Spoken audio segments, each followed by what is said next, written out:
दोस्तों नमस्कार, मेरा नाम हमान सिंह। आप देख रहे हैं यूपी ऑनलाइन कोचिंग। इस वीडियो में हम बात करेंगे अंतः जनपदीय समायोजन की संपूर्ण प्रक्रिया के बारे में। आरटीई एक्ट में कहीं भी शिक्षा मित्र वर्ड मेंशन नहीं है, तो ये समायोजन शिक्षा मित्रों के लिए है या नहीं, जानने के लिए पूरा वीडियो देखिए। मानकों जैसे 35 और 40 मानक माने जाते हैं जूनियर और प्राथमिक में क्रमशः, तो उसमें शिक्षा मित्रों का कैलकुलेशन होता है या नहीं, या किस प्रकार से होता है। इस वीडियो में मैं आपको बतलाऊंगा कि आप अपने विद्यालय में सरप्लस शिक्षकों में आ रहे हैं या नहीं। आरटीई 2009 के मानक क्या हैं? आरटीई 2009 के मानकों के आधार पर ही दोस्तों ये तय किया जाता है कि किसी विद्यालय में सरप्लस शिक्षक हैं या नहीं है। अंतः जनपदीय समायोजन की प्रक्रिया के बारे में पूरी जानकारी हम इस वीडियो में लेंगे। आपको पता होगा 27 जुलाई 2022 को अंतः जनपदीय समायोजन से रिलेटेड एक नोटिफिकेशन महानिदेशक स्कूल शिक्षा लखनऊ उत्तर प्रदेश से जारी किया गया था, जिसमें बहुत सारे बिंदुओं पर चर्चा की गई थी। उन बिंदुओं को हम बिंदुवार पढ़ेंगे। वीडियो लंबा ना हो, इसलिए जो ज़रूरी चीज़ें हैं वही मैं आपको बताऊंगा, जो ज़रूरी नहीं है उन्हें मैं आपको नहीं बताऊंगा। पॉइंट नंबर 3, जब इस नोटिफिकेशन का पॉइंट नंबर 3 हम देखते हैं तो इसमें यह समझ में आता है, स्थानांतरण की कार्यवाही ग्रामीण सेवा संवर्ग से ग्रामीण सेवा संवर्ग एवं नागरिक सेवा नगर सेवा संवर्ग से नगर सेवा संवर्ग में की जाएगी। अर्थात अगर यदि कोई अध्यापक ग्रामीण क्षेत्र में कार्यरत है तो उसका स्थानांतरण ग्रामीण क्षेत्र में होगा। यदि कोई अध्यापक शहरी क्षेत्र में कार्यरत है तो उसका स्थानांतरण शहरी क्षेत्र में होगा। यह पॉइंट नंबर 3 का मतलब है। पूरे पॉइंट को जब एक बार आप अच्छे से पढ़ लेंगे, आरटीई का एक्ट का मानक पढ़ लेंगे, तब आपको क्लियर हो जाएगा आप किस स्थिति में हैं। पॉइंट नंबर 4 को पढ़ते हैं। निःशुल्क एवं अनिवार्य बाल शिक्षा का अधिकार अधिनियम, इसे मैं बार बार बोलूंगा, आरटीई 2009, आरटीई एक्ट 2009। एक बात और जान लीजिए, पॉइंट नंबर 4 को पढ़ने के पहले एक बात और जान लीजिए। 2 शब्द अपने दिमाग में आप बैठा लीजिए। मैं बार बार बोलूंगा कि अधिक अध्यापक संख्या वाले विद्यालय, अधिक अध्यापक संख्या वाले विद्यालय बोलेंगे तो उसे मैं यूज करूंगा सरप्लस विद्यालय। अध्यापक की आवश्यकता वाले विद्यालय को मैं बोलूंगा डेफिसिट वाले विद्यालय।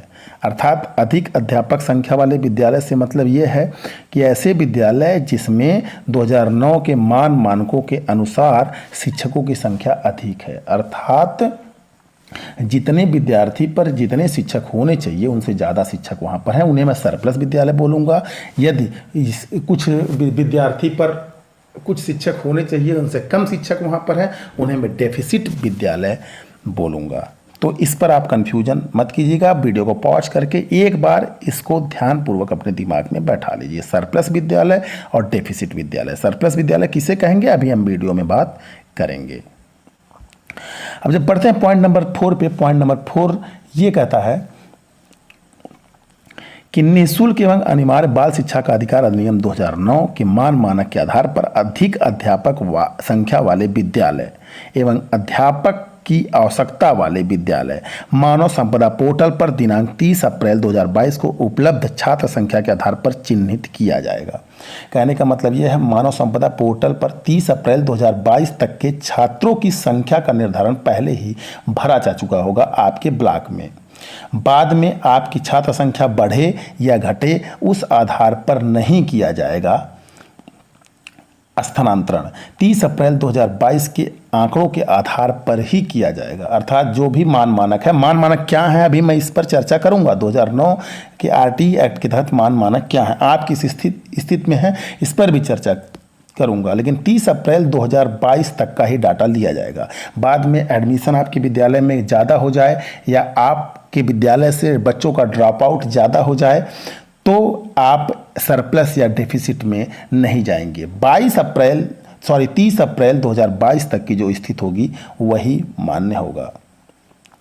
पॉइंट नंबर 4 को जब हम समझते हैं तो पॉइंट नंबर 4 यही हमको बतलाता है।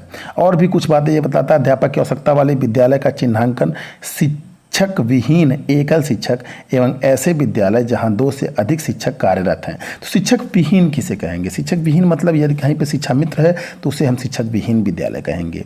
शिक्षक मतलब सहायक अध्यापक या प्रधानाचार्य। एकल शिक्षक है तो ऐसे विद्यालय जहां पर शिक्षक केवल एक है उन्हें एकल शिक्षक हम कह रहे हैं।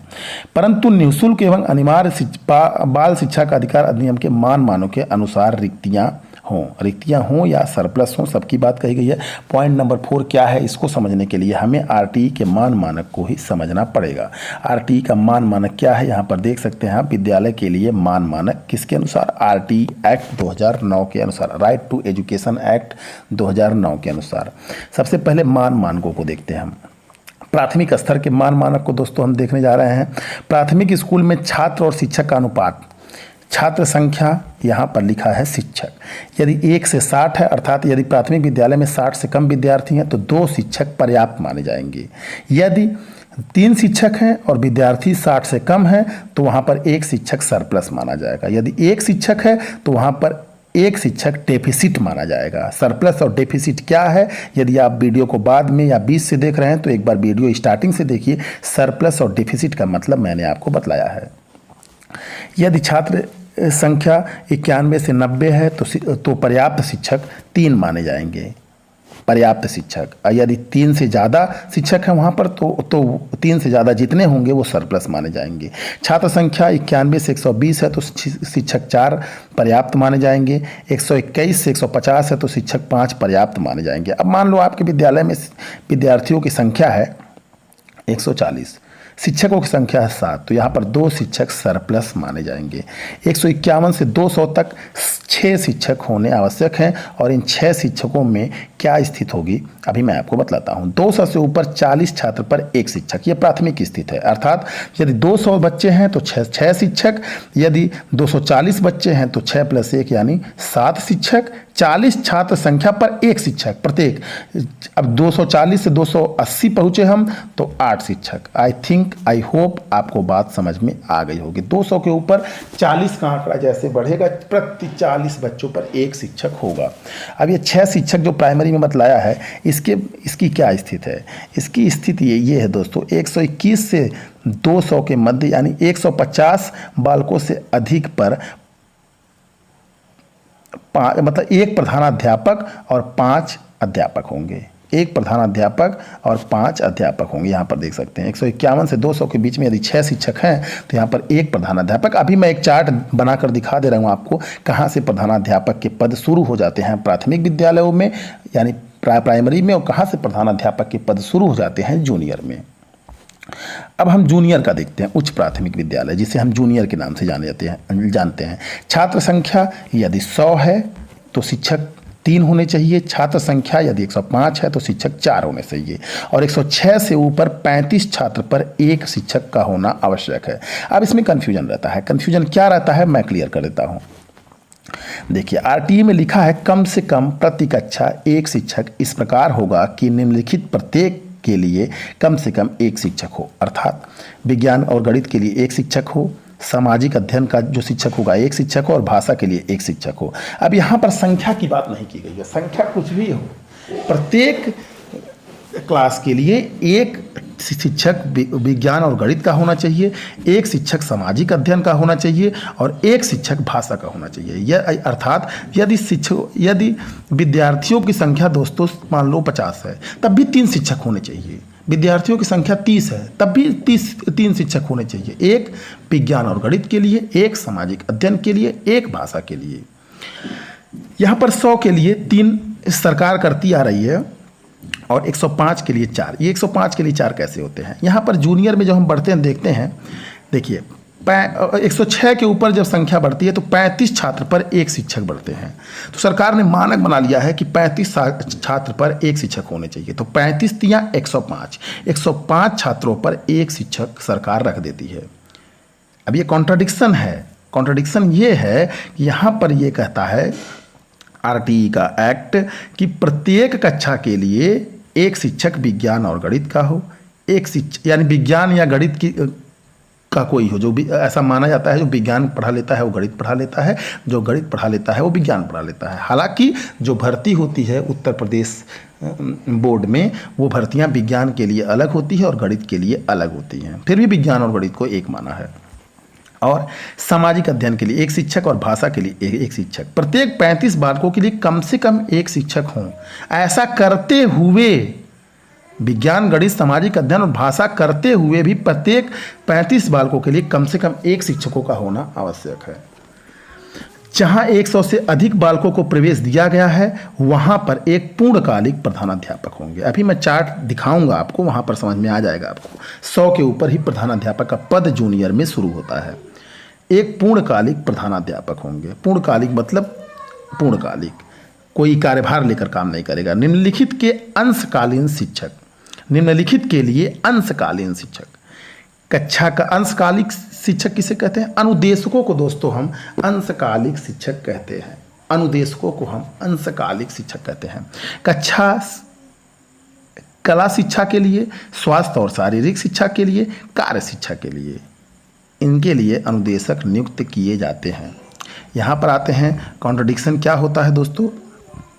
चाहे 90 बच्चे रहें वहाँ पर सरकार 3 शिक्षक कर देती है, 8 बच्चे रहते हैं तब सरकार 3 शिक्षक नहीं करती है, तब सरकार 35 के मानकों पर आ जाती है कि 30 बच्चे हैं विद्यालय में तो 1 शिक्षक सफिशिएंट है। जबकि भाषा और गणित के लिए 1 होना चाहिए, चाहे विद्यालय में 2 बच्चा हो, भाषा और गणित के लिए 1 होना चाहिए, सामाजिक अध्ययन के लिए 1 अलग से होना चाहिए, भाषा के लिए 1 अलग से होना चाहिए, विज्ञान और गणित के लिए 1 अलग से होना चाहिए। ऐसा है इसमें। अब इसका कॉन्ट्रडिक्शन है, सरकार अपने ढंग से करती है, इसमें आप कुछ ज़्यादा कर नहीं सकते हैं। एक बार दोस्तों हम चार्ट को देखेंगे। चार्ट क्या है दोस्तों? 60 तक यदि प्राथमिक के लिए चार्ट है, 60 तक ये आरटीई का ही चार्ट है दोस्तों। ये चार्ट आरटीई का 60, अगर विद्यार्थी की संख्या 60 है तो प्रधानाध्यापक की संख्या के बारे में बात नहीं की गई है। यानी प्रधानाध्यापक का पद रहे ना रहे कोई फर्क नहीं पड़ता है, लेकिन 2 सहायक अध्यापक होने चाहिए। विद्यार्थी की संख्या 61 से 90 है तो प्रधानाध्यापक का पद नहीं है, लेकिन सहायक अध्यापक का पद 3 है। 91 से 120 है विद्यार्थी की संख्या, प्रधानाध्यापक का पद नहीं है, सहायक अध्यापक की संख्या 4 है। 121 से 150 है तो प्रधानाध्यापक का पद नहीं है, लेकिन सहायक अध्यापक का पद 5 है। 151 से 200 तक प्रधानाध्यापक का पद 1 है और सहायक अध्यापक का पद 5 है। अब आपको समझ में आ गया होगा मैं क्या बात कर रहा था वीडियो के प्रारंभ में। वीडियो के प्रारंभ में मैं क्या आपको समझाने का प्रयास कर रहा था। प्रधानाध्यापक का पद शुरू होता है प्राथमिक में जब विद्यार्थियों की संख्या 150 के ऊपर हो जाती है। 201 से 240 तक 1 प्रधानाध्यापक, 6 सहायक अध्यापक। प्रधानाध्यापक हर जगह एक ही रहेंगे। 241 से 280 तक 7 सहायक अध्यापक, 1 प्रधानाध्यापक। 280 से 320 तक 8 और 321 से 360 तक 9 सहायक अध्यापक होंगे। 321 से 360 आपने देख लिया। 361 से 400 तक 10 सहायक अध्यापक, 401 से 440 तक 11 सहायक अध्यापक, 441 से 480 तक 12 सहायक अध्यापक, 481 से 520 तक 13 सहायक अध्यापक। आपको मैंने पहले ही बता दिया कि प्रत्येक 40 विद्यार्थी पर 1 शिक्षक कम से कम होना चाहिए, ऐसा आरटीई का मानक है। उच्च प्राथमिक स्तर का अगर देखते हैं हम तो विद्यार्थियों की संख्या 100 तक प्रधानाध्यापक का पद नहीं है, सहायक अध्यापक 3। 101 से 105 तक प्रधानाध्यापक का पद 1 है और सहायक अध्यापक 3 होने चाहिए। 106 से 140 तक प्रधानाध्यापक 1 ही है, लेकिन सहायक अध्यापक 4 होगा। अब जब 106 से 140 तक हम पढ़ते हैं तो उसमें वही विज्ञान गणित के लिए 1 शिक्षक, भाषा के लिए 1 शिक्षक, सामाजिक अध्ययन के लिए 1 शिक्षक, इस तरीके से करते हैं। 141 से 175 तक सहायक अध्यापक 5 हैं, प्रधानाध्यापक 1 ही रहेगा। 176 से 210 तक इसमें देख रहे होंगे आप 35 बढ़ रहा है, क्योंकि इस जूनियर में प्रत्येक कम से कम 35 बालकों पर 1 शिक्षक का होना आवश्यक है। अब पॉइंट नंबर 6 देखते हैं हम पीडीएफ का पॉइंट नंबर 6 हम देखेंगे और पॉइंट नंबर 5 देखेंगे दोस्तों। पॉइंट नंबर 5 क्या कहता है? निःशुल्क एवं अनिवार्य बाल शिक्षा का अधिकार अधिनियम 2009 के मानकों के आधार पर अधिक अध्यापक संख्या वाले विद्यालय में मानक से अधिक सहायक अध्यापक एवं प्रधानाध्यापक चिन्हित किए जाएंगे। पॉइंट नंबर 5 ये कह रहा है कि सरप्लस शिक्षक जिस विद्यालय में होंगे उनको चिन्हित किया जाएगा। चिन्हित कौन करेगा? सरकार करेगी, क्योंकि उनके पास डाटा है कि किस विद्यालय में कितने शिक्षक हैं और किस विद्यालय में कितने विद्यार्थी हैं। पॉइंट नंबर 6 पे जब हम आते हैं तो यहाँ पर समकक्षता की बात की गई है। समकक्षता अर्थात आवश्यकता से अधिक अध्यापन वाले विद्यालय अर्थात सरप्लस विद्यालय में चिन्हित निःशुल्क एवं अनिवार्य बाल शिक्षा का अधिकार अधिनियम के मानक से अधिक मान मानक से अधिक मैंने क्या बताया आपको, अगर 60 पे 2 शिक्षक होने चाहिए 60 विद्यार्थियों पे 3 हैं तो वो सरप्लस हैं, वही मान मानक है। आरटी के मान मानक की चर्चा मैं कर चुका हूँ। मान मानक से अगर अधिक हैं सहायक अध्यापक एवं प्रधान अध्यापक तो उनको समकक्षता में ही ट्रांसफ़र होगा। कहने का मतलब समकक्षता कहते किसे हैं पहले इसे समझ लीजिए।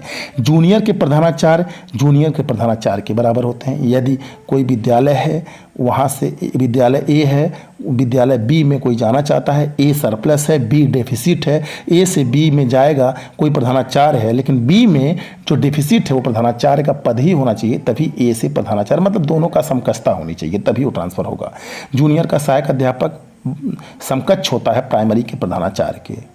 प्राइमरी का सहायक अध्यापक प्राइमरी के सहायक अध्यापक के बराबर होता है। प्राइमरी का प्रधानाचार्य प्राइमरी के प्रधानाचार्य के बराबर होता है।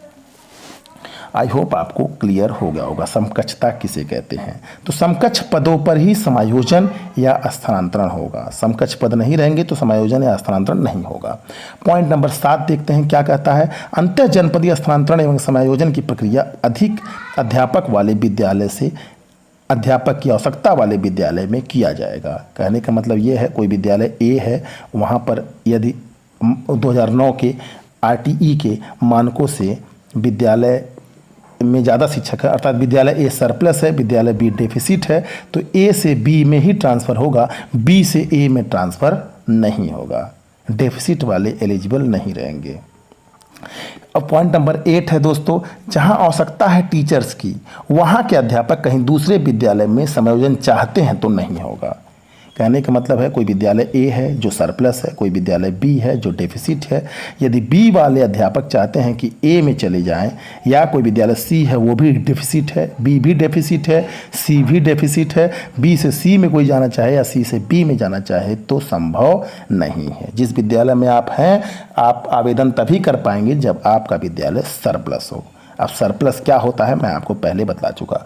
पॉइंट नंबर 9 पे आते हैं। आवश्यकता से अधिक अध्यापक वाले विद्यालय में मानक से अधिक अध्यापक, अध्यापिका एवं प्रधानाध्यापक एवं अध्यापक की आवश्यकता वाले विद्यालय चिन्हित कर निर्दिष्ट वेबसाइट पर प्रदर्शित किया जाएगा। इसका सार क्या है समझ लेते हैं। किस विद्यालय में सरप्लस टीचर हैं, किस विद्यालय में डेफिसिट टीचर हैं, टीचर्स को जा करके विद्यालय पर घूम करके पता नहीं करना है, आपको वेबसाइट पर बताया जाएगा, क्योंकि सरकार के पास डाटा है किस विद्यालय में कितने टीचर हैं, किस विद्यालय में कितने विद्यार्थी हैं। तो उस हिसाब से वो ब्लॉक के सरप्लस विद्यालय या फिर जिले के सरप्लस विद्यालय की लिस्ट अलग से निकाल देंगे 75 जिलों के, उस अनुसार आप चयन कर लेंगे। पॉइंट नंबर 10 क्या कहता है दोस्तों। पॉइंट नंबर 10 कहता है सर्वप्रथम आवश्यकता से अधिक अध्यापक वाले विद्यालय अर्थात सरप्लस विद्यालय में चिन्हित अध्यापक, अध्यापिका, प्रधानाध्यापक स्वेच्छा से अध्यापक की आवश्यकता वाले 25 विद्यालयों का विकल्प लेते हुए अंतः जनपदीय स्थानांतरण करेंगे, यानी विकल्प अपना देंगे। पॉइंट नंबर 10 ये है, यानी ऑनलाइन 25 विद्यालय चुनना होगा। 25 आपको खुद नहीं ढूंढना होगा, आप जिसको चाहेंगे उसको चुन पाएंगे, लेकिन आपको जा करके ढूंढना नहीं है। वेबसाइट पर हजारों विद्यालय, 50 विद्यालय, 25 विद्यालय, एक जिले में जितने विद्यालय होंगे उनको शो करेगा जिस जिले के आप रहेंगे। ऐसा इसलिए क्योंकि यह अंतः जनपदीय स्थानांतरण है, अंतर जनपदीय स्थानांतरण नहीं है। पॉइंट नंबर 11 देखते हैं। पॉइंट नंबर 11 का मैं सार आपको बतलाता हूँ। यह है, यदि किसी विद्यालय में आवश्यकता एक शिक्षक की है, समझना है इसे, यदि किसी विद्यालय, कोई विद्यालय X है, वहाँ पर एक शिक्षक की आवश्यकता है, और कोई विद्यालय A है जहाँ से कोई शिक्षक X में जाना जाता है, B है, ये भी सरप्लस है, B भी सरप्लस है, A भी सरप्लस है, C भी सरप्लस है, यहाँ से तीनों लोग एक में जाना चाहते हैं तो क्या होगा। 5 मान लो 3 विद्यालय के शिक्षक या X विद्यालय को ही चुनते हैं, जिस विद्यालय को चुनते हैं उसका नाम X है, तो नीचे तालिका है उसके अनुसार वरिष्ठता चेक की जाएगी। अब वरिष्ठता कैसे चेक की जाएगी, भारांक चेक किया जाएगा। तालिका 12 में भारांक कैसे बनेगा इसके बारे में बतलाया गया है। सेवा के प्रत्येक वर्ष पूर्ण के लिए, मतलब प्रत्येक 1 वर्ष के लिए 1 अंक निर्धारित किया गया है, सेवा के 1 अंक के लिए। लेकिन अगर आपकी सेवा को 12 साल हो गए हैं तो आपको 12 अंक नहीं मिलेंगे, क्योंकि अधिकतम भारांक 10 हो सकता है। 11 साल है तब भी 10, 9 साल है तो 9, अगर 10 साल है तब 10, लेकिन 15 साल है तब भी केवल 10, अधिकतम भारांक केवल 10 मिलेंगे। इसी प्रकार से सब में है। आप इसका स्क्रीनशॉट ले लीजिए और इसे अच्छे से पढ़ लीजिएगा, पीडीएफ आपके पास भी होगा। पॉइंट नंबर 13 जो सबसे ज़्यादा महत्वपूर्ण और सबसे ज़्यादा जरूरी है, ऐसा इसलिए है, मैं आपको बताता हूँ। देखिए, अब मान लो भारांक कैलकुलेट हो गया, कोई विद्यालय यक्स है, यक्स में एक सीट खाली है, इस पर जाना चाहते हैं कई लोग। विद्यालय ए जो सरप्लस है, विद्यालय बी ये भी सरप्लस है, विद्यालय सी ये भी सरप्लस है, और विद्यालय यक्स ये डेफिसिट है। यहाँ से एक लोग यक्स में जाना चाहते हैं, बी से भी एक लोग यक्स में जाना चाहते हैं, सी से भी एक लोग यक्स में जाना चाहते हैं। तब क्या होगा? तब भारांक देखा जाएगा, भारांक का कैलकुलेशन होगा। अब यदि भारांक समान हो जा रहा है, मान लो ए और बी का भारांक समान हो गया, सी का भारांक कम है तो सी तो ऐसे ही बाहर हो गया, ए और बी का भारांक मान लो समान हो गया, तब तो दोनों तो यक्स में जाएंगे नहीं, क्योंकि यहाँ पर डेफिसिट कितने टीचर की है? डेफिसिट केवल एक टीचर की है, तो दोनों नहीं जा सकते हैं। ए बी का भारांक भी समान हो गया तो किसको हम कहेंगे? वरिष्ठ है, क्योंकि वरिष्ठता के आधार पर ही यदि कॉन्फ्लिक्ट होता है, यक्स में 2 या 3 4 लोग जाना चाहते हैं, तो वरिष्ठता के आधार पर ही चेक किया जाएगा। तब क्या किया जाएगा? तब नियुक्ति तिथि में समानता देखा जाएगा। नियुक्ति तिथि क्या है उसके आधार पर पहले भारांक अगर समान है तो नियुक्ति तिथि में जो पुराना होगा उसे वरिष्ठ कहेंगे। नियुक्ति तिथि में यदि कोई पुराना है, यानी कोई किसी का एक्सपीरियंस ज़्यादा है, तो उसको हम वरिष्ठ कहेंगे। एक्सपीरियंस का मतलब ये है किसी की ज्वाइनिंग यदि 25 जुलाई 2017 को हुई, दूसरे की अक्टूबर 2017 में हुई, तो 25 जुलाई वाला जो है वो वरिष्ठ माना जाएगा। नियुक्ति तिथि में वरिष्ठतम इसे कहेंगे। अब यदि नियुक्ति तिथि भी सेम है, मान लो ए है, एक्स में जाना चाहता है, बी भी एक्स में जाना चाहता है, तो ए बी दोनों एक्स में जाना चाहते हैं और दोनों की नियुक्ति तिथि 25 जुलाई 2017 है। तब क्या करेंगे? तब दोनों में से जो अधिक आयु का होगा उसे वरिष्ठ मानेंगे। अर्थात यदि एक ही विद्यालय में 2 या 1 से अधिक शिक्षक जाना चाहते हैं, 4 शिक्षक जाना चाहते हैं, 5 शिक्षक जाना चाहते हैं, तो वरिष्ठता देखी जाएगी। वरिष्ठता कैसे देखी जाएगी? सबसे पहले भारांक देखा जाएगा। भारांक जिसका ज़्यादा रहेगा वो वरिष्ठ होगा। यदि भारांक समान होता है 2-3 लोगों का, तब नियुक्ति तिथि देखी जाएगी, अर्थात जो पुराना टीचर होगा उसको वरिष्ठ माना जाएगा। यदि नियुक्ति तिथि भी समान होती है तब क्या होगा? तब आयु देखा जाएगा, जो ज़्यादा एजेड होगा उसको वरिष्ठ माना जाएगा। अब आगे हम देखते हैं दोस्तों, अंतः जनपदीय समायोजन की प्रक्रिया क्या है। अंतः जनपदीय समायोजन की प्रक्रिया को हम देखेंगे दोस्तों अगले वीडियो में, क्योंकि वीडियो हो जा रहा है लंबा। आई होप मैंने आपके मन में बहुत सारे जो प्रश्न उठ रहे थे उनको क्लियर कर दिया होगा। अगर आपको अभी भी कोई कन्फ्यूजन है तो आप कमेंट बॉक्स में पूछ सकते हैं। संभव नहीं होता है सारी चीज़ों को कमेंट बॉक्स में बतलाया जाए, कोशिश रहेगा बतलाया जाए। अगर ज़्यादा कन्फ्यूजन रहेगा, कमेंट में नहीं समझाया जा सकता है, तो एक अलग से वीडियो बना दिया जाएगा। वैसे भी अंतः जनपदीय समायोजन की पूरी प्रक्रिया मैं आप लोगों को बतलाऊँगा, लेकिन अगले वीडियो में। तब तक के लिए थैंक्स फॉर वॉचिंग।